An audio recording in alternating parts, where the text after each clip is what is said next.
再現しましたのだ。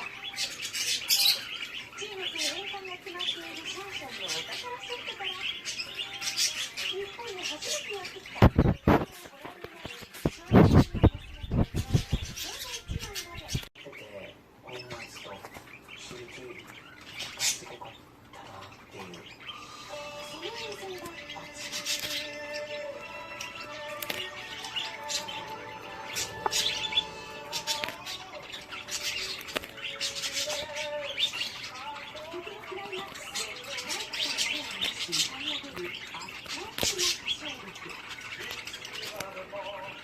多分、火も絶対かかってないですね。